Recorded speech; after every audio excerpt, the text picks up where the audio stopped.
out of the gate with a technical issue. We are here live for the Outlier Thanksgiving Spectacular. Actually, I'm going to take these off because I think you guys should also get to hear a little bit of theme music. And I have some theme music and I was excited about it. So, welcome to the Outlier Thanksgiving Spectacular. Da-da-da-da-da. It's all NFL.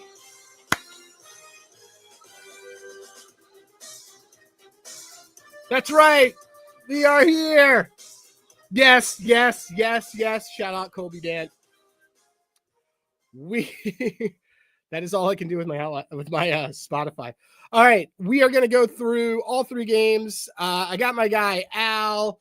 Al and I met at Comic-Con like a decade ago because he took an epic photo of me dressed as Hopper from Stranger Things. Al's a photographer in North Jersey, New York. He's one of my good buddies. He also always does Too Many Legs on a Parlay, but he is here today. We're going to have some winners. We're going to have some stuff. Steffi Smalls may not show up. She has a couple of different family conflicts that we're all going at the same time, but we love her and we know her thing. So we're going to have Sean Hardy from Nick's Film School, also from God, I've known Sean for more than half my life. And we're going to have Benny Heisler from Benny and the Bets. We're going to have Scott Reichel from SGPN, who you guys know that I always have shows with Scott. It just always happens that way. I have already finished one Bloody Mary. We are opening up a high noon because that's the way to do it. We're going to give out a lot of stuff. Also, we will have trivia questions. And those of you who get the questions right, you're going to DM me. You're going to DM me the answer to the question. My handle is @HeyRosenberg. You're going to DM me the answer to the question. We're going to select a couple people. They're going to get lifetime free pro Outlier subscriptions. It's pretty awesome. So, all right, guys. I got a notification of motion detected in my son's crib. All right. Let's kind of jump in. Let me see what I can do here before anyone gets here. I'm going to jump right in, guys. I know there's college basketball. There's going to be a little bit of soccer this weekend. I might do a show on Friday night with my guy, Jeremy. I don't know if Jeremy's showing up, but if you hear this, you're on for Friday. Love putting him on the spot. Okay. So look, I will tell you what I like because the rest of the show is really about what my friends like as I see what's going on. Okay. So Bears and Lions. Look, guys, the Bears have been playing a lot better. Let's go to this game first. Bears have been playing a lot better. I get it, and it's great. It's a nice little story. Shane Waldron should never really been offensive coordinator. Good morning, Johnny Torres. I see you in the chat. The reality is that this Lions team is focused. Look, I'm an Eagles fan. You guys all know that. You guys see my bird stuff behind me. I was there. Hey, what's up to our guy, Chris in the E-Bomb himself, Rise and Fire Bets in the chat. Look, everyone knows that I'm a Birds fan, but the Lions are the best team in the league. They are. They're focused. And my reason why I love Dan Campbell is because if you know me really well, you know, hey, Berg's really petty. Yeah, well, I am really petty. You got to be petty to kind of get by. No one is more petty than Dan Campbell. Dan Campbell's actually, I believe, 0-2, 0-3 on Thanksgiving Day, which is why I will lay the 10 points with Detroit. I think they're going to just smack the F out of them. This is a 52-point game type of situation. Corey in the chat. Nice avatar, dude. That is a fire avatar. All right, look, as I'm waiting for Sean to get here, I'm going to go through things that I like that are in this. Again, I've been kind of drinking a little bit. Going to show you off a little bit with Outlier. One of the things that I have done is I do filters because it makes life a lot easier. Oh my God. Wait a minute. The GOAT himself.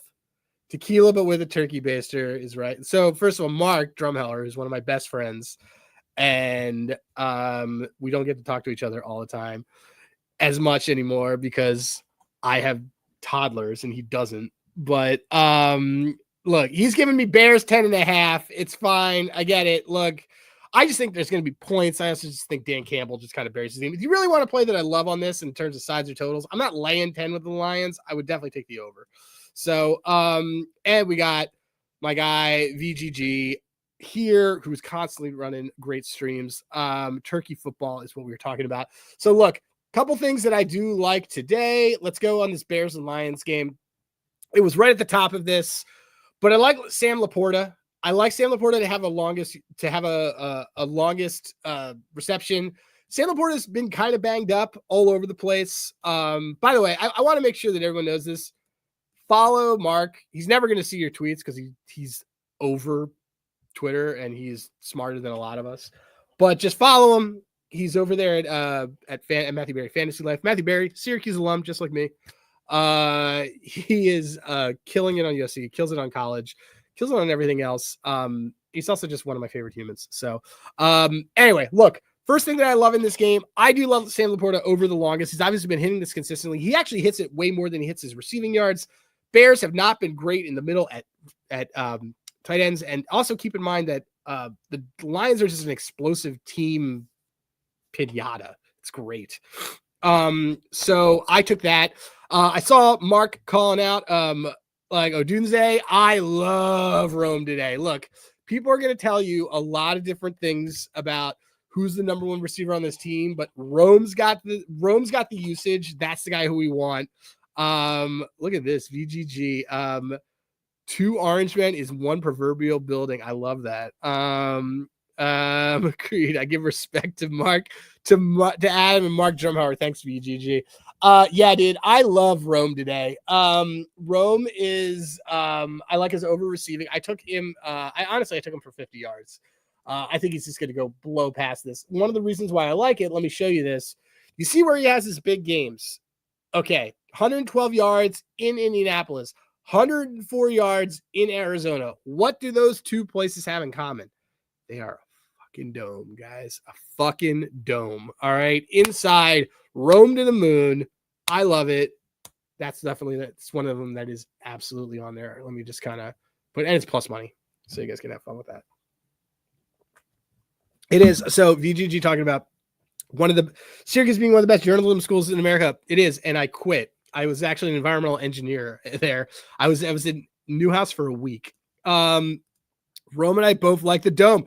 Who doesn't like the dome? As we're talking about Syracuse, we all love the dome. And speaking of Syracuse, I see somebody in the back in our green room who went to Syracuse with me. So I am going through this game, but I'm actually just going to bring him on early because I'm going to bring on my guy, Sean Hardy. Sean Hardy, also as we talk, we've already made look, when we can already make dome references. Hey Ma, got dome.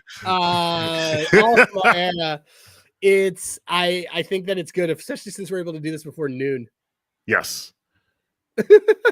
Yes, dome references before noon. No one outside of the FCC has ever pushed back on that. Good morning, happy Thanksgiving, Adam. How are you? You scared the shit out of me because I thought I was like, he was like, I'm waiting for Sean. I was like, wait a minute, I thought I was 11:15. No. Steffi's like I'm running late to do whatever, and she was like, put Sam on, and I'm like, I'm not putting Sam on, and then I said it's fine, and multiple references to Syracuse had come up right before you came on, and as for those of you who don't know, the Syracuse is now the Orange because Orange Man is a derogatory term that Protestant supporting Irish people were called, and apparently it's a bad thing. I'm not Catholic, I'm Jewish, so I don't know. But I was 8 years old when I learned that. That's why I thought it was just like they're just trying to be gender neutral. No, it's because so if a Protestant supporting Irish person, and if you don't know what the deal is with the IRA and Catholicism, go Google it. Basically, if you supported, if you were not Catholic and you were Irish, you were called an Orangeman. It's from William Orange. Yeah. So anyway, all right. I was just talking about how I want Rome. We're getting in the chat. 6 shirts, Sean. Thank you. I'll stand up so everyone can see it. The shirt says, my shoes cost more than your house. Dude, wait, So there was a meme on Instagram that said, guy who was cool in high school, peaked in high school at the bar on Thanksgiving, and it just shows Ric Flair. And I'm just like, that is so accurate. Ric Flair is also my favorite wrestler, as you guys all know. So the history, as Paul Mooney says, I love it. All right. So look, we had just started getting into this Detroit-Chicago game. I will ask, here's what I'm going to ask you. First, I'm going to ask you if this is even the game you want to talk about. And then we can talk. Sean's going to give out a trivia question. And those of you who get it right, you DM Sean or you DM me, and we'll get you hooked up with a free Outlier. And we're also going to take a leg from him that we're going to use for a group underdog entry. But so let's start at the beginning. So I had just added in, I was just telling people that I'm big on Rome Odunze today. I just think he's the guy. But do you have a game that you wanted to focus on that you kind of brought that you're like, I've been keying in on that? I know you are a not so secret Lions fan when it comes to Dan Campbell. So you're exactly right. And honestly, the game that I'm keyed on is the 12:30 Lions game. All right. What do you like? We can dive. Okay. So I was actually watching you. I didn't just jump on. I was watching and hear what you said about the Lions. Okay. The Lions, I believe, have the highest margin of victory in the league this year. Their ATS equals what their record is. It's great. When they win, they beat the dog shit out of teams. They beat in their wins, they beat the Cowboys by 38, the Titans by 38, the Jaguars by 46. And then they've won 5 games by double digits. Those are 3. The other 2 was they beat Seattle by 13. They beat Indianapolis by 16. And in those games, they scored their team total. Here are the team totals in these games. Yeah, tell me this. Seattle 42, Dallas 47, Tennessee 52, Jacksonville 52, in Indianapolis 24, but they won that game 24-6. So I spent last night going back and forth, like, do I want? So what I've done the last 2 weeks, I have bet an alt spread on the Lions. All right, what we got? I think both weeks I gave 13.5. I actually went back and forth about whether I wanted to do team total over or the alt spread. And because I'm a degenerate, I did both. But I love it. But I managed my bankroll when doing it. I learned this from Adam Rosenberg. You should listen. Adam, I've learned so much from Adam. It's crazy. So one, I went heavy on a 9.5, like we're line there. Yep. I bet Lions team total over 40.5. Whoa! Because it's juicy, it's a lot of points, but because again, it's 750. When the Lions, yes, you know what's funny? It went up. Dude, they've hit this in 6 of their last 10 games. Like, this is an incredible number. This is a good find. It's a really good find. I literally just went. I did an average of like, okay, in these big wins, what's their average point? What's their average team total? And it's like 42. I think it's 42. That's awesome. So the funny thing is, last night when I bet it, it was plus 600. Now there's not. So there's not. It's fine. Whatever. I'll take it. And then what I did was I just did a little sprinkle on Lions minus 26.5, which was plus 680. So I just did a little sprinkle. We're not going crazy here. Did you do it like to win half a unit or win like a? Sometimes that's how I do it. I usually do like if I ladder it, it's like the first one's to win a unit, and then everything after that is like to win a half. That way, it's kind of like, you don't have a ton out. Like what I don't like to do is, I did a unit on every ladder rung or whatever, because then you're like, well, you're shit out of luck. Yeah. So I did for the team total over, I did to win a unit. Okay. Because at plus 600, it's crazy, right? And basically, you said it's plus 750. Like that's crazy. That's value. For the alt spread at 26.5, that was also to win a unit, but that's a little sprinkle. Where I went heavy on was, where the hell did I not bet? I didn't bet. I thought I did. I thought I bet the 9.5 plus 630 for this 26.5. Yeah, like so it's just basically like it's they've done it 3 out of their last. This is crazy. I love this. Like they're kicking. When they win, they kick ass. And they've done it in their last 2 home games, by the way. Yes. So, and I thought I had bet. So I basically those were to win a unit, and then I thought I had bet the Lions -9.5. That's going to be the win a unit, because that I am confident about. Like, they will win this game by double digits. Because again, when they win, they kick ass. Yep. So which means they're either going to win 44-3 or they're going to lose. No, I mean, look, and they obviously look. Here's the thing: Dan Campbell's lost the last 2 Thanksgiving games. Hold on, Mark's coming in. Love and all, but Bears defense is a lot better than most defenses they face, which is true. And the Bears are playing their best ball of the season. Just to put it aside, he is absolutely right. I mean, I think there's going to be like 70 points in this game, just to be very clear.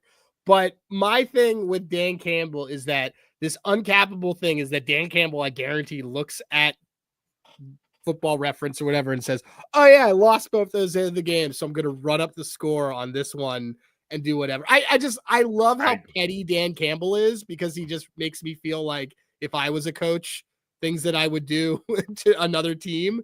So I love this. So it's great. So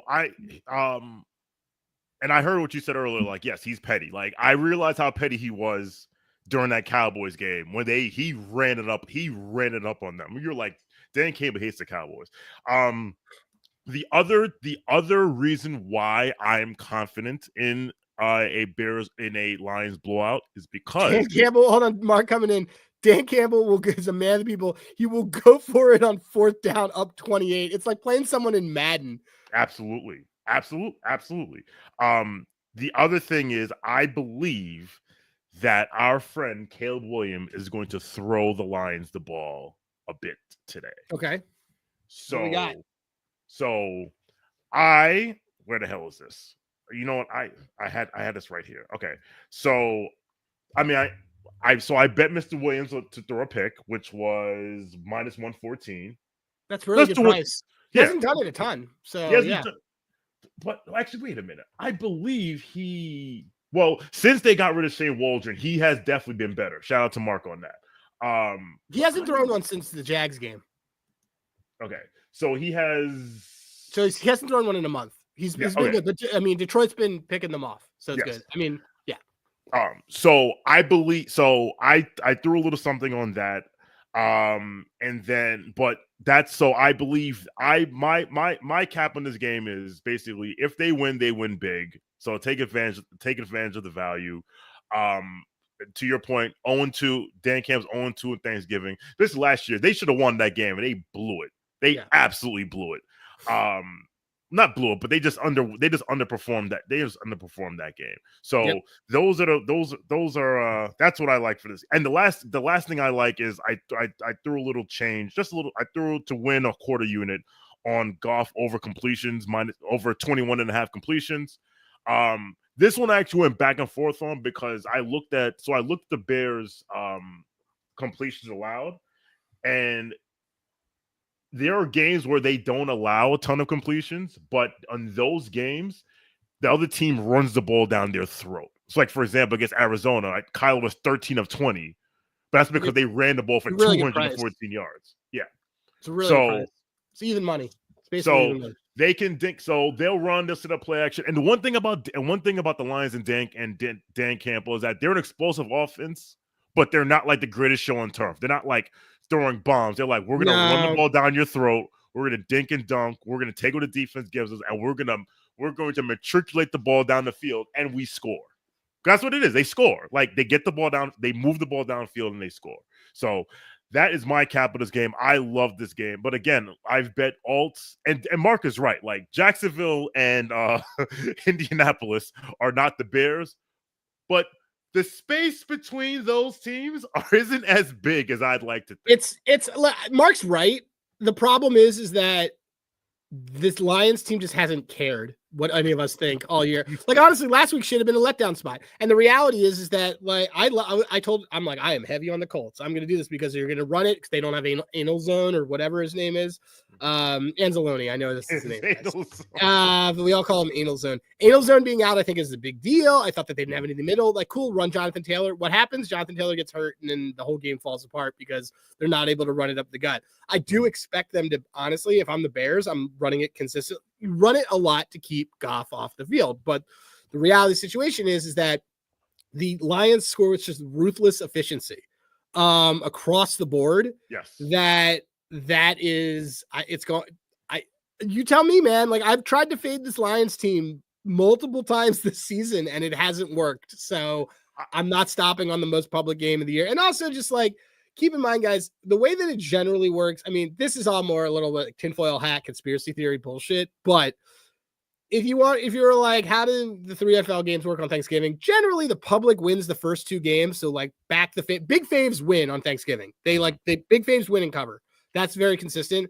The game that you should all be worried about is that game that's tonight where you haven't found a single person that says that Miami's going to win. And you know something? All right. So I'll say 2 things about public and perception. Okay. I remember during that Lions team, that Lions team that went 0-16. Mm-hmm. I believe they covered their ATS was like pretty decent for an 0-16 team because people are like, it's the Lions, they stink. Well, they were also getting points like every time. Yeah, but they were getting like huge spreads. I can look it up, but whatever. I think now it's in reverse because I think even though the Lions are crushing everyone, they're the best team in the league, it's still the Lions. Like, think about this: if the Pittsburgh Steelers crush 2 teams 52-6. Would they be plus 750 to do it again? No. Well, hold on. You froze right when you said with the Pittsburgh Steelers. Well, okay. I want to hear what you said. If the Pittsburgh Steelers was bitch slapping teams like 52-10 like 3 times, right? And they were playing on Thanksgiving, would them to score 40, would that be plus 650? I mean, that's an insane. So, I mean, look, for me with that number, they've done it in half their last game. Like, it works for me. And if a public team like the Cowboys, the Steelers, the Packers did that, there's no way this would be this high. But because it's the Lions, we're like, they've literally scored 42 or more in 3 straight home games. So, like, there's no way I don't care, but there's no reason why this should be plus 750. They've done it. They've done it 3 times in the last 6 weeks. Yeah, I just think that and shout out to my man Ali Campbell, who he's the one that was like, a few weeks ago he put me on I'm gonna start selling points, and then we were like, you know what, I'm gonna do that with the Lions, and I was like, we're gonna keep selling points with the Lions until they give me a reason not to. I'm super into this. I'm taking the alt team total now because it's just I think that is such a. You did that for the winning unit. I mean, plus 750. That's the thing, guys. Guys, get in the habit of all of the things that when things are super plus money. One of the general rules that I have is that if something is more than plus 120, I don't risk a unit. I do it always to win a unit, and it massively controls your bankroll because, if you think 3 of these not working out, you're down a unit. But 2 of these actually working out, you've now gained more than a unit and a half, and your stake is lower. It's a very good way to. Sean, you'll appreciate it. I got a voice note from Nubs yesterday, basically thanking me for a year of everything because I got him free Outlier, and he was just like, "I tell you, man, you and Sean rescued me from the depths of parlays," and I was like, "Yeah, man, dude, whatever, you're our boy." So. Let me I'm going to add this in. I love it. I can't believe it's 750. I mean, it's fine. If it lands on its face, fine, whatever. Yeah. But... you lost 0.17 units. Whatever. It's I absolutely they've literally done this multiple games recently. I'm doing it. It's on FanDuel. I love this. I love this play. So let's talk. So real quick, let's chat about No, you got time because Scott's not on for another 5 minutes, so you're good. Okay, let's chat about Miami.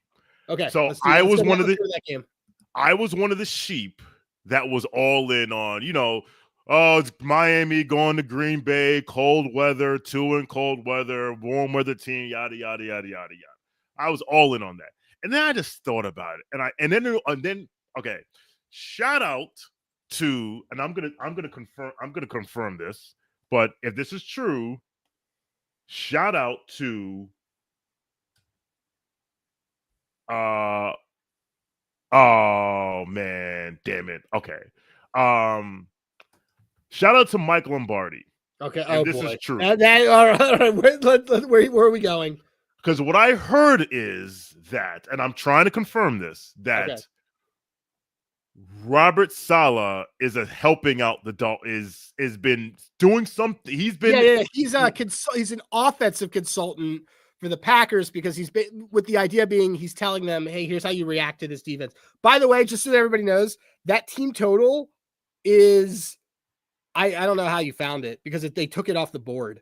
I defined it manually. Just now they took it off the board. So somebody who's watching this is like, we're moving the line, baby. Is moving lines. So we'll figure it out, but hold on it. It'll probably be back up, but that's what I just looked. It's literally FanDuel's down on all of it. Okay. Hilarious. Keep going. So Saleh is assisting the Packers on offense. So on one hand, you would think like, well, it makes sense because Robert Saleh coached in AFC East. He saw the Jets, he saw the Dolphins twice a year. Right? But like now I'm just like, if I'm Mike McDaniel and I know this, and the minute I start seeing little tendencies that I've seen that the Packers don't do, it makes you go, you know what? I don't know. And honestly, Green Bay is a public team. They're a good team. They're not great. Jordan Love is good. He's not great. I think like, are pretty equal. I think also that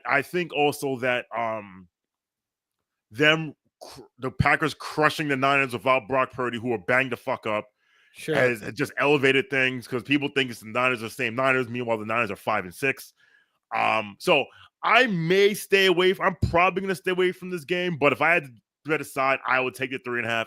And to your point, that number is probably going to go up closer to game time, especially if people got crushed because they thought that, you know, New Yorkers thought that Tommy DeVito was going to do something against the Cowboys, whatever. And then, you know, like listen, you've seen it. Primetime games, they get better. People who got crushed the first 2 games, like they got to make it back. Oh, just beat the Packers. They're not going to lose at home to Lambeau. They're not going to lose at Lambeau Field. That's literally how it works. By the way, it's back up. I just saw it back up on FanDuel. It went to 700. It went back to 750. I took it on there. That's how it works. Is like all the money gets given back basically at the end. It's my tinfoil hat, and I get it. Like, here's my thing. I think these teams are actually like a lot more equal because I don't think that Miami's beaten anyone worth a damn. I don't think the Packers have beaten anyone worth a damn.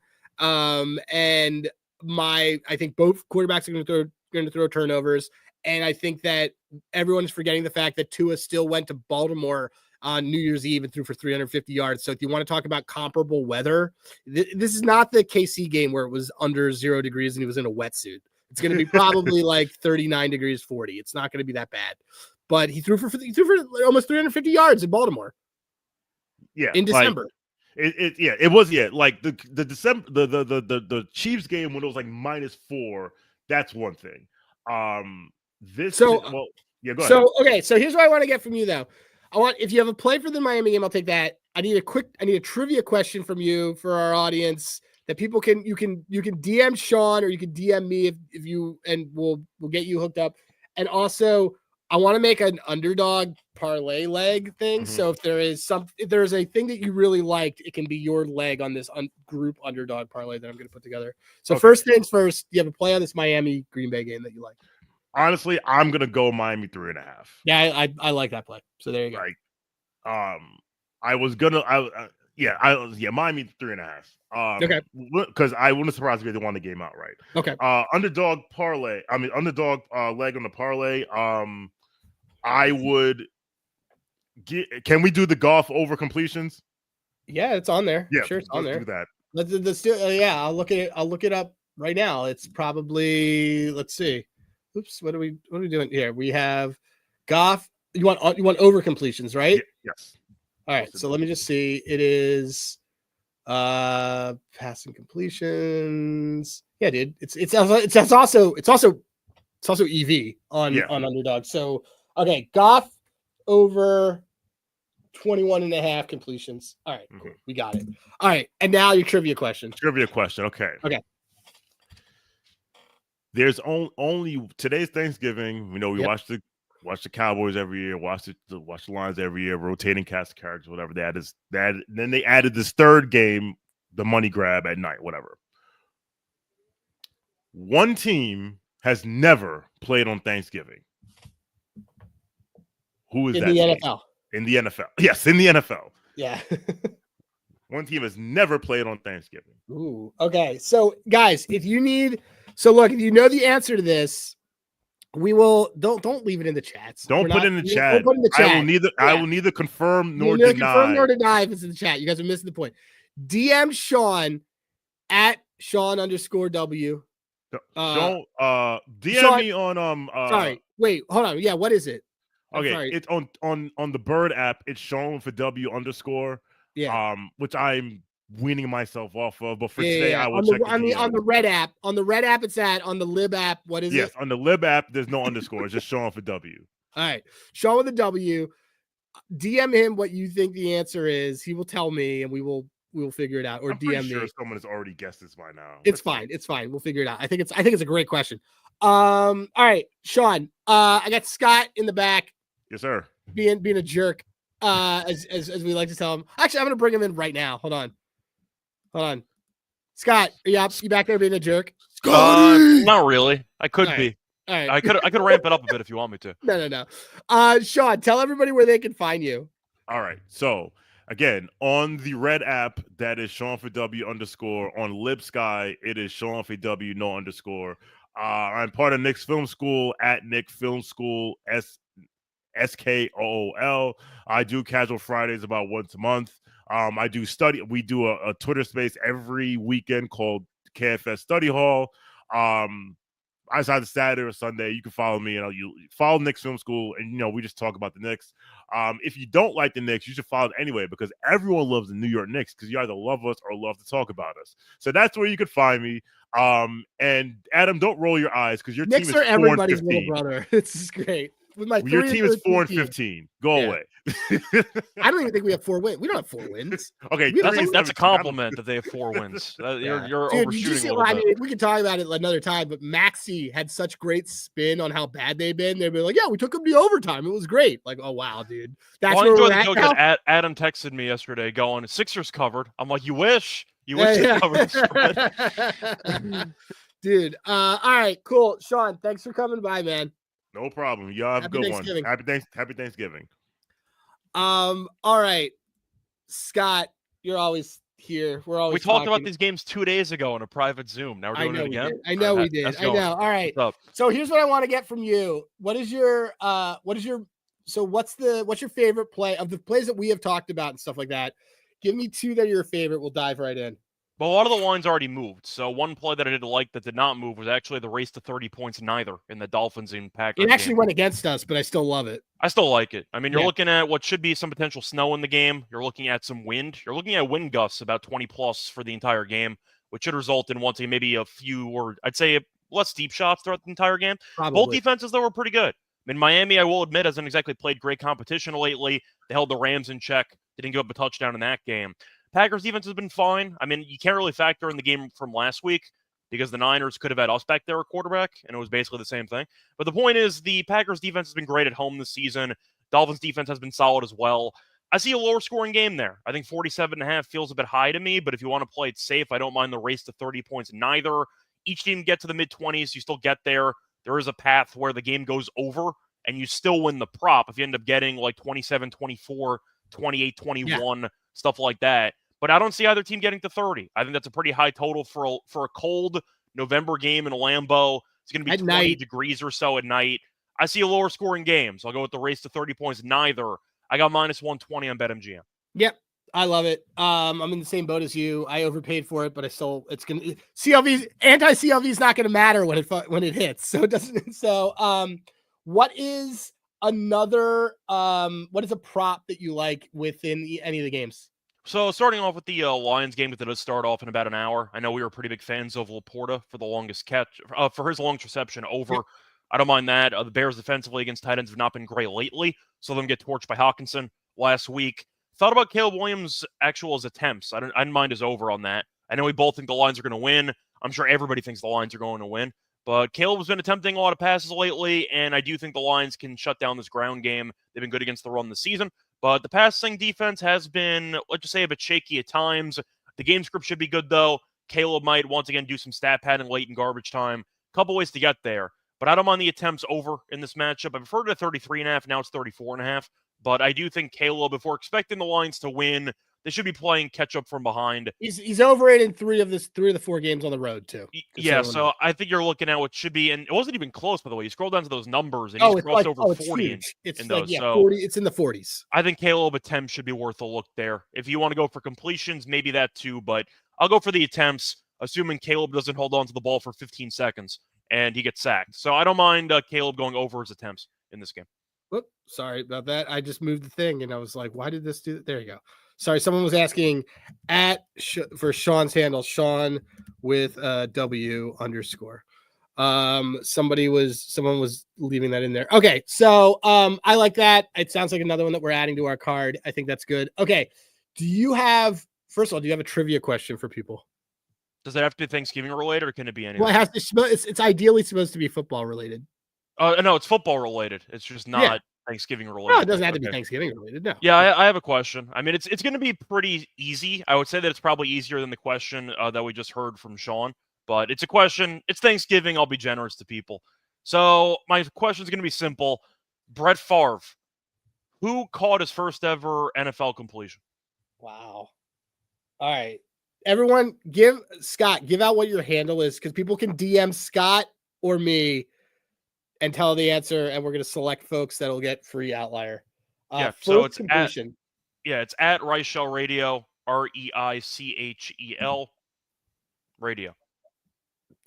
Do not, people, stop telling us what you think it is. It's probably Jordy Nelson. And I don't know how young do you think Brett Favre is? Jordy Nelson, I can tell you right now, is a horrible guess. It's not Jordy Nelson. Also, it is not Jordy Nelson. I can tell you that. Jordy Nelson is the NFL's head narc now. Shout out to my old fantasy teams, though. I would draft Jordy Nelson every year when he was with Rodgers. Even when he was a Raider.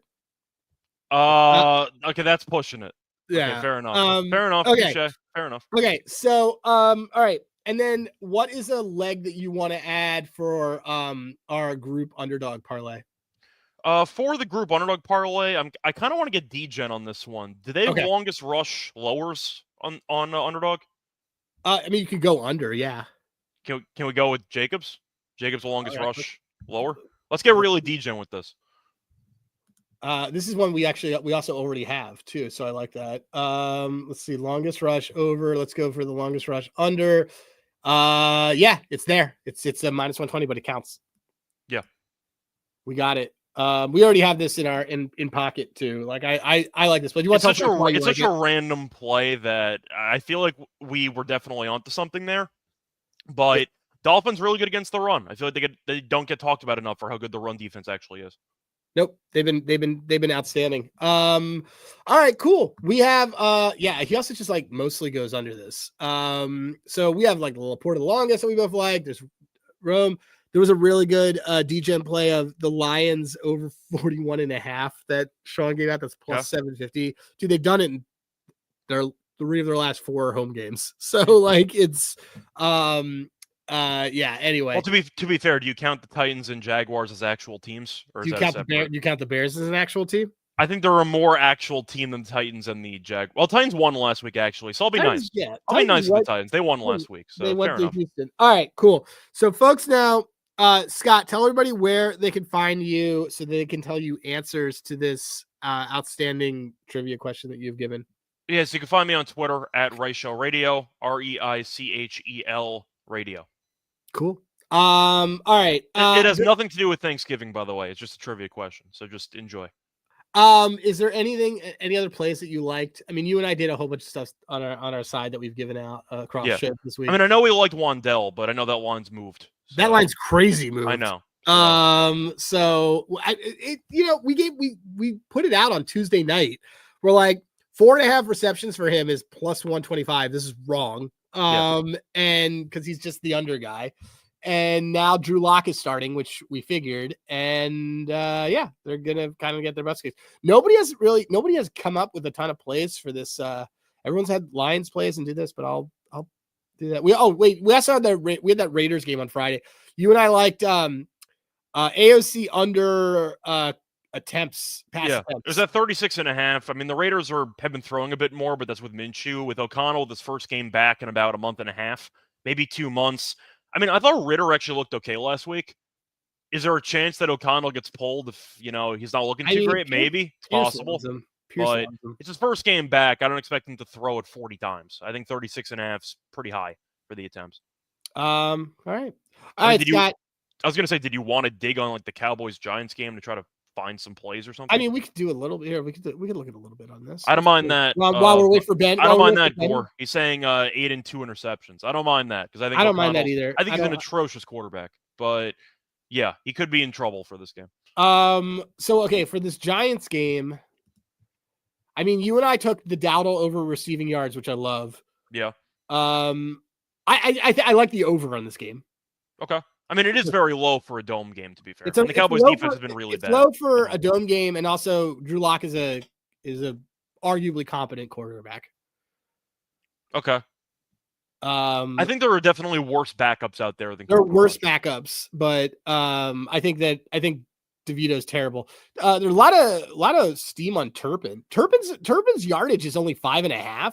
Well, to be fair, there are some outlier numbers because they're looking at the actual numbers from the last couple games. He had 86, but he had 70. Yeah, but isn't that what it matters? Because Cooper Rush is the dude now. Yeah. I mean, I'll put it this way. I don't hate it. He doesn't get many targets, though. They're looking at like 1 or 2, maybe some like slant patterns or the occasional deep shot. But sure. For the most part, he's not going to get many targets. So you probably need 5.5 on basically 1 catch. You need 1 catch. I wonder what his longest reception is. His longest reception is 6.5. So the 5.5 is actually like a much better. The longest reception is a terrible bet. It's actually a fun fact, though. His longest reception is longer than his actual total yards. I know, which is wild to me. But so, there it is. Sean reminding everyone the Titans are a good defense and Lions torched their asses. They did. With Mason Rudolph and his propensity for he had a rushing touchdown in that game. He did. Oh, well, also they all ran for over 100 yards in that game. Goff only threw 78 yards. But Brandon Cooks is coming back for Dallas. The thing that I liked in this game, I liked that Rico Dowdle over receiving yards, just because I think this game is going to end up being more of a shootout type of game. I don't like his rushing. I like his running receiving yards. It's exactly where it was a couple days ago. He's done this against the Giants already. He's done this. His receiving line is 3.5. So or 2.5. I like it. He only really needs this. He can get this in 2. He gets it for a first down. Do you think Neighbors' quotes in the post-game press conference are worth maybe a first quarter receiving yards play? You hate those. I did. Well, I hate him because I don't win on him typically. I know you like him. We got Disley last week, though. We did get Disley. Do you want to play it later? I'm just wondering. Do you think Neighbors' comments actually mean anything, or do you think they just ignore him? I mean, he's not the offensive coordinator, so I don't think it matters. Just wondering, because I just think Neighbors, after making the comment saying we only get me the ball when we're down 30, I am wondering if they potentially force feed him on the first drive. I know FanDuel has those props of player to catch a pass on the first drive. That's not bad. Maybe go for that for Neighbors or 2+ on Neighbors. His line's 6.5. I mean, I like Lamb to get. If you're talking about a volume guy, I like Lamb more than I like Neighbors. Yeah, I mean, I don't mind that too. We know Lamb has been catching a lot of stuff underneath. He's had 10 catches for like 67 last week. Yeah.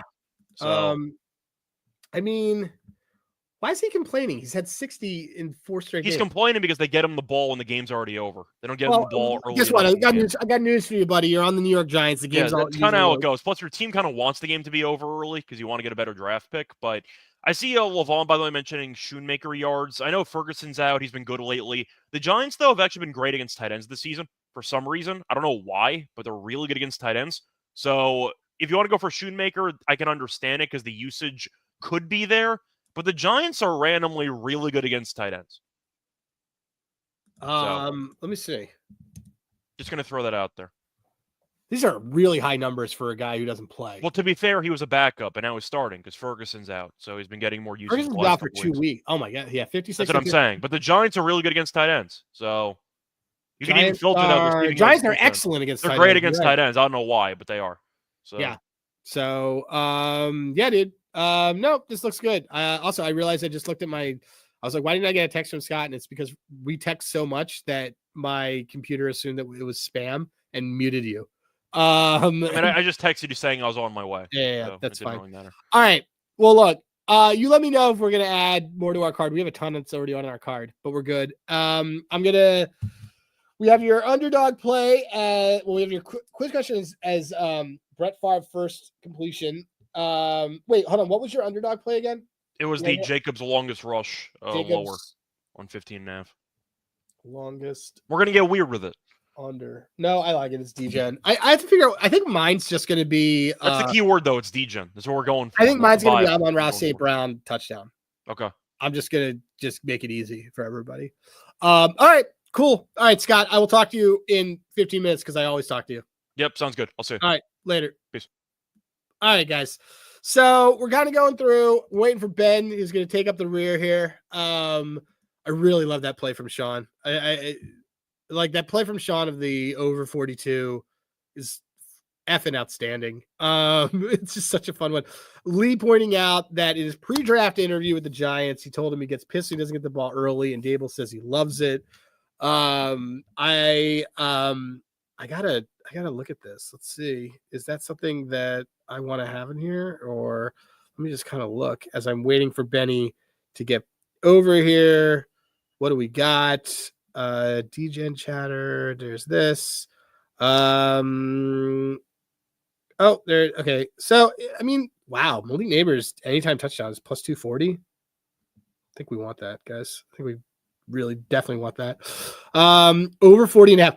Over 40 and a half. I gave out 37 and a half to you guys. You guys were like, why are you giving this out? Well, because I thought earlier in the week this is what was going to happen. As I say that, Ben Heisler, well, first of all, let's get you big. Welcome. Well, we've talked a ton about your hometown Chicago Bears. If you want to talk about them, how's it going, buddy?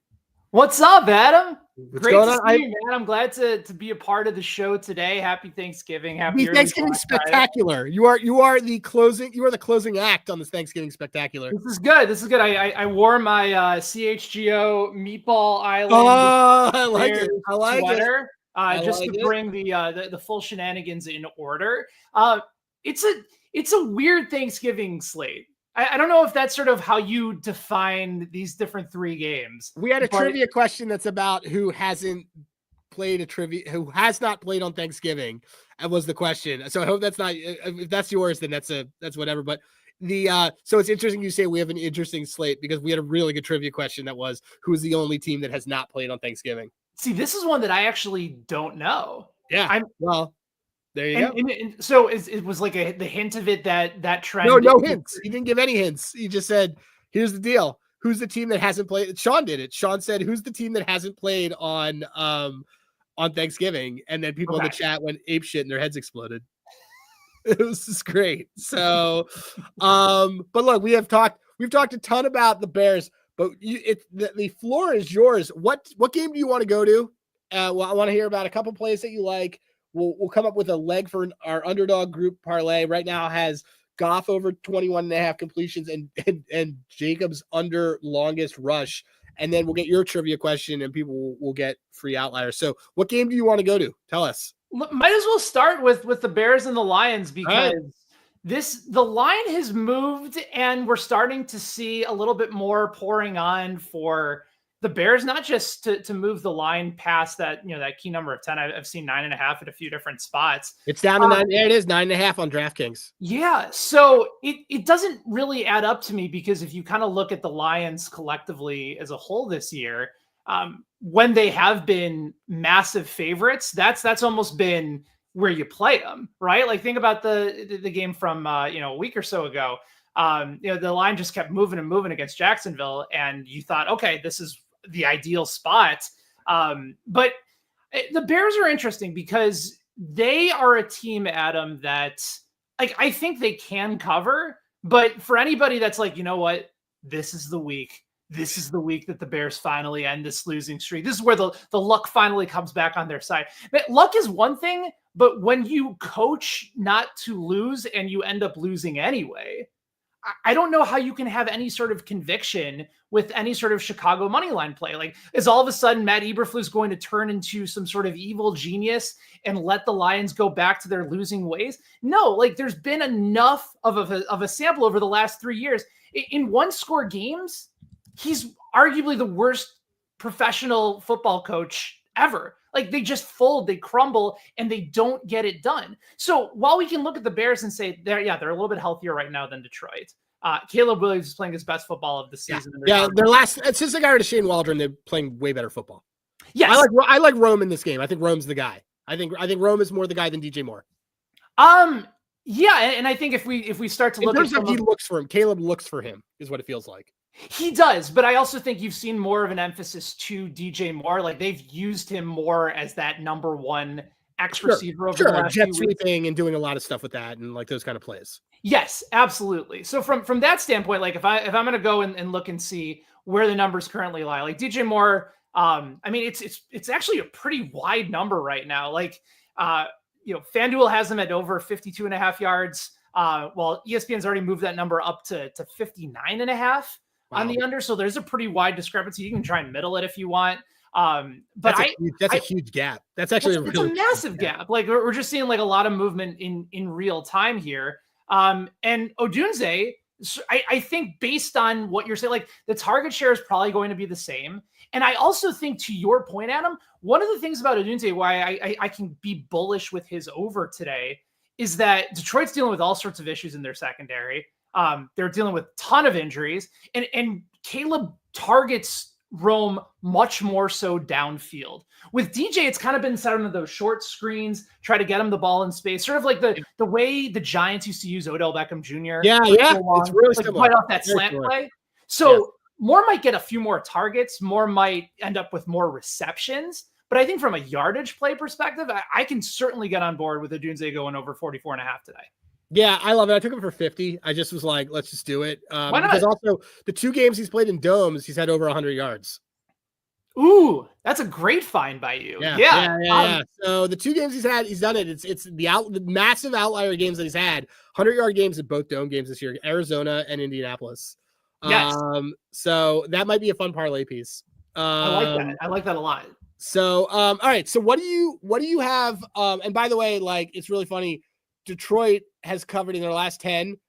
They're 6-4 on spreads that are more than 9.5. So they're doing this. Sean had come on and given out the team total over 41.5 at plus 750, which is like a crazy number for a team that's done this a couple times. What are you liking prop wise? And then do you have a underdog leg that you want to give out? Yeah, so let's start on the prop side for this Chicago game. I think part of what we just talked about is that it's going to be a scenario where Chicago's going to have to throw. But I also think if you're kind of looking collectively at what we've seen out of Caleb Williams over the last 2 weeks, part of his success has been Thomas Brown saying, listen, man, like if you can't find anybody open downfield, we're not going to just make you sit back and wait for the whole play to develop. Run. Use your legs, use what you have to be able to extend plays. And listen, he's not Jaden Daniels when it comes to running out, but he has that innate ability to be able to extend plays with his feet. And sort of like Mahomes, where he's not really the fastest guy on the field, he is really effective when it comes to at least getting the extra yards, knowing where to go. And so I think you can look at his rushing yards for today. And I think honestly, with how much he's probably going to have to be rushed out of the pocket Detroit a little bit. is not good against quarterback runs either. That's right. Yeah. I think maybe bottom 12. Yeah. They're 21st. They're not that great. I'm seeing 31.5. Yeah, still I like available. It. Dude, he had 33 last week. He had 33 last week. I'm seeing 31.5 still available. And actually at this book, it's juiced to the under versus everybody else moving up to 33.5, 34.5. If you also look at, hold on, I'll pull it up on the screen so everyone can see it. But like, if you also look, so his floor on over is higher than this, which basically means don't worry about like 30 versus 31. He needs at least 33 for this really to cash is basically what we're seeing over trend. So Correct. I think this is a great play. I'm adding that late to my card. I love it. Awesome. Yeah. Like there's going to be plenty of opportunities for him to have to make plays downfield. And if you're Detroit, like most likely you're going to be pretty far ahead in this game anyway, at least if you're looking at it sort of from a game script perspective. Again, I know that the line has moved more towards Chicago's favor and they're still dealing with injuries and they're 0-3 under the Jared Goff, Thanksgiving home regime.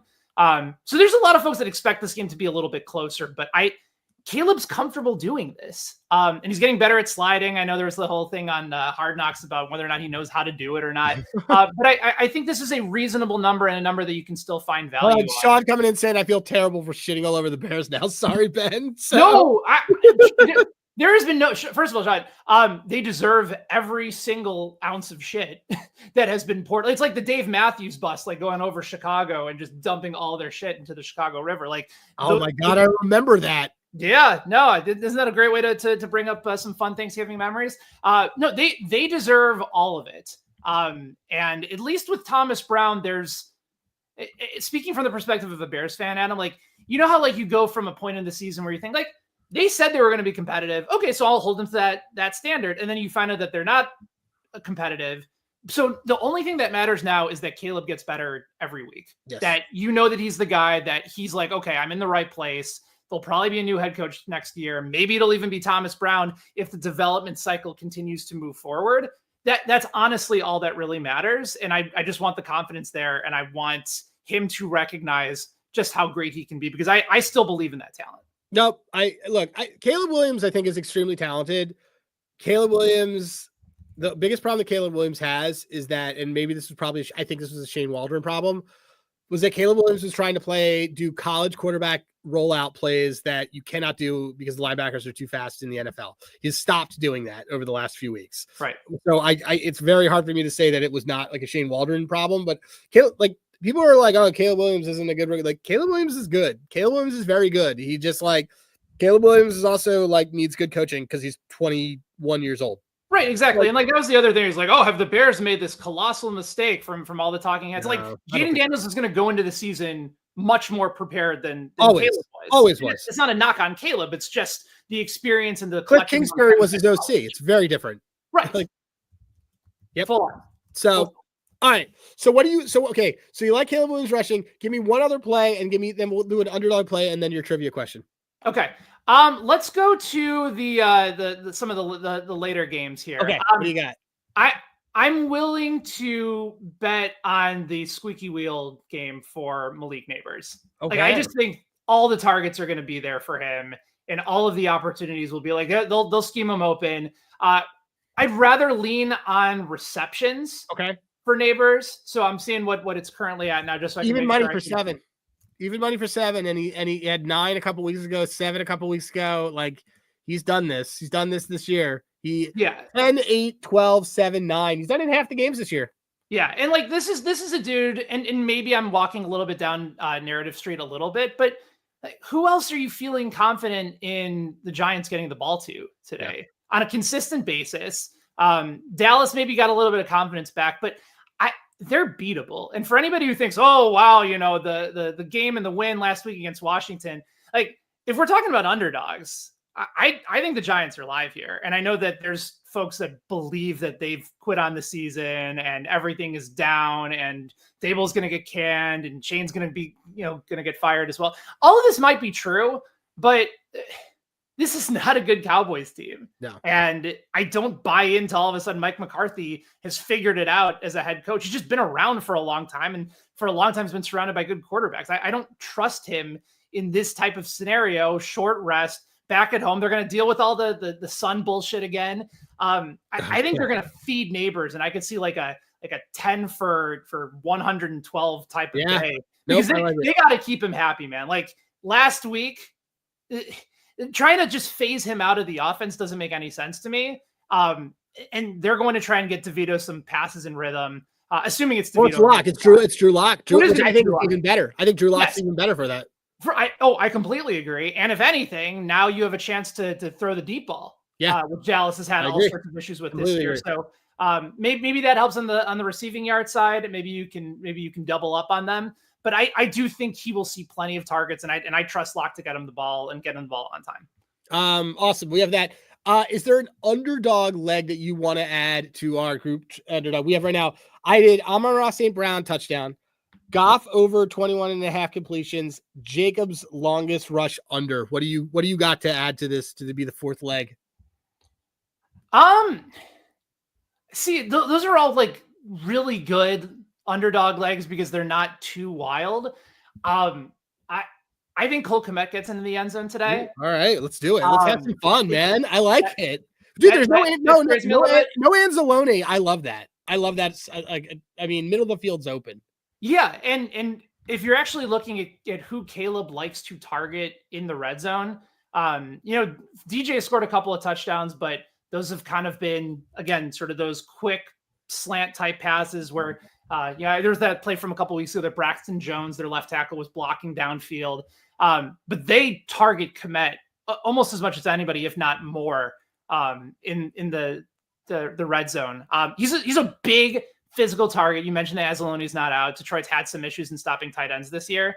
I think the number is really good. The problem with Kmet is that there's games where he just doesn't see any volume, but it's been better as of late. Yep. And when he gets targeted, like if he gets a touchdown, like I might just go ahead and jump on board and get him in for a second touchdown because like they just trust him in the red zone. So I like Kmet quite a bit to score here. And like, even if you're like putting together a DFS lineup, I like him as sort of a playoff of like Jonnu Smith and Tucker Kraft, who everybody is going to be on this week.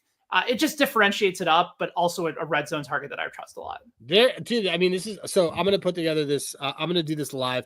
I'm putting together this underdog slip that is going to be, I'm going to tell you right now, it's going to be a bonkers awesome slip. Okay. So Josh Jacobs, under his longest rush. We got this.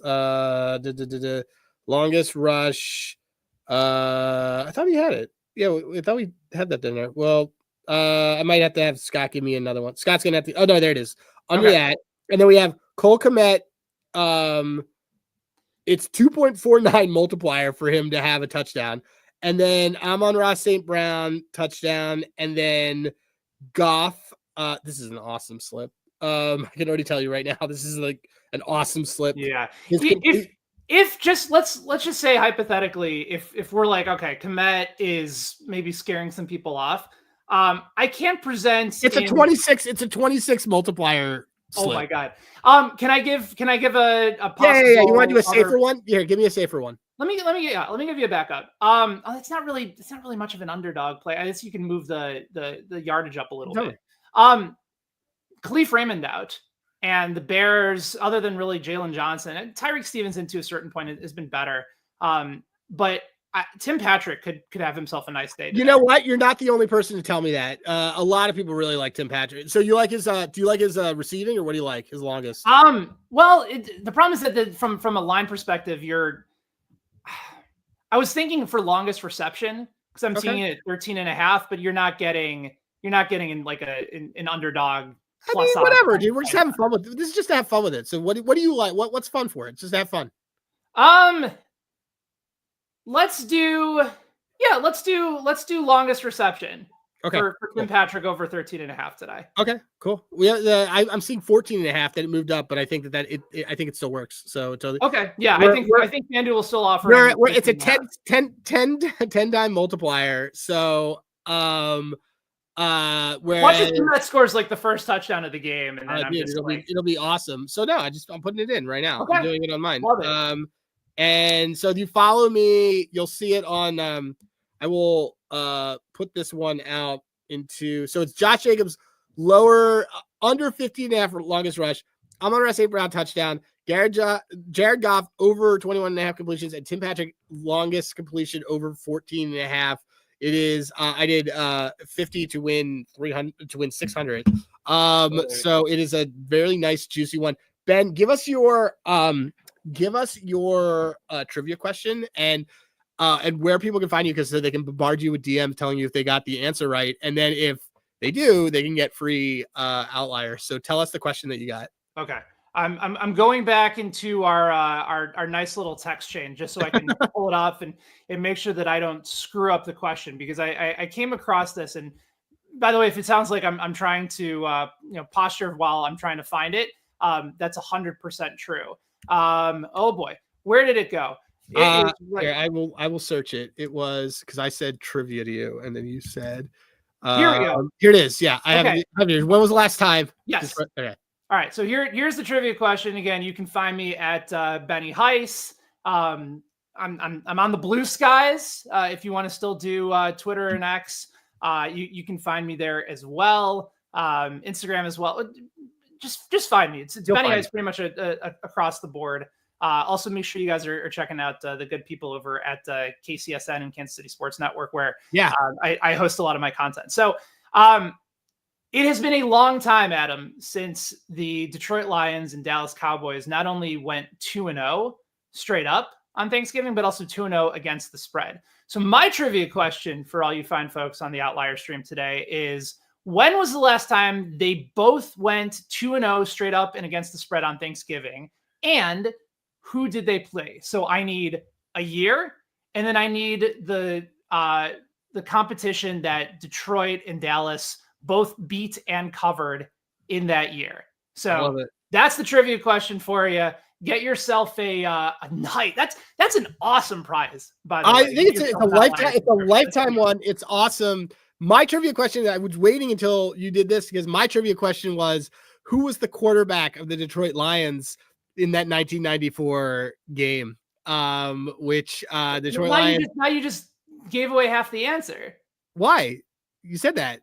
No, I didn't. You said the last time that both of them played on like when they. No, I said it's been a long time since. No, damn it! All right, well, no one heard me. All right, well, whatever. If you didn't hear me, then there it is. All right, so great. Now the first one to get to Pro Football Reference. First one to slide into Benny's DMs and give him stuff. That's my bad. I misread it. I've also been drinking this morning. But who's the quarterback? Who was the quarterback of that team? Forget what the year was. This is live, so no one knows. But who was the quarterback of the team that of the Lions in the year where they played when Benny's questions, but just who's the quarterback of the Lions that year? So look, all right, Benny, tell everybody where they can find you. Yeah, you can see me across Kansas City Sports Network. Whether it's betting content, I got a weekly newsletter that's coming out too. We do a lot of stuff over with Underdog as well. So 3 plays for whoever the Chiefs are playing that week. Go over top 3 props of the week on that other football show with Tucker Franklin and Matt Verderam, who is also one of the key NFL scribes over at Sports Illustrated. But really across the channel, and then I'm always posting. You can find me. You should hang out Outlier Discord too. I'm there as well. Post my plays are always available on Picket. At Benny Heiss, if you just search that, that's a pretty good way that you'll be able to find me. Awesome. Ben, thanks for coming by, especially on short notice. When I said to you yesterday, I'm like, you're in. We need you. We need you. There's no such thing as short notice. It is just notice. And I am always here for you, my friend. I always appreciate getting a chance. I get to see your gorgeous Punim on Thanksgiving. How much more thankful can I be? It's good to see you. All right, guys, we got 20 minutes till kickoff, and we want you all to have a chance to be able to put in bets for Benny, for Sean, for Scott. I'm Adam Rosenberg. Look at the Meatball Island. Meatball Island. Shout out to Hey Rosenberg. Look, hit us up. Thanks, dude. We had 700 concurrent viewers. Nice. God, you guys really hate your families. So I'll take it. Thanks you guys all for showing up. And good luck with your bets. I'll see you guys maybe Friday night. Depends. I think maybe Friday night I'm gonna do a soccer show with Jeremy. Outlier soccer now, which is pretty cool. And and we'll do some stuff next week. Next week I'm gonna have a birthday show because it's gonna be my birthday. So like we're gonna build a birthday parlay. We're gonna do all that nonsense. And we'll get ready for Hanukkah too. So all right. So for everybody, I will say good luck with your bets. Be nice to your family. Be grateful. Call your mother. All right. Bye.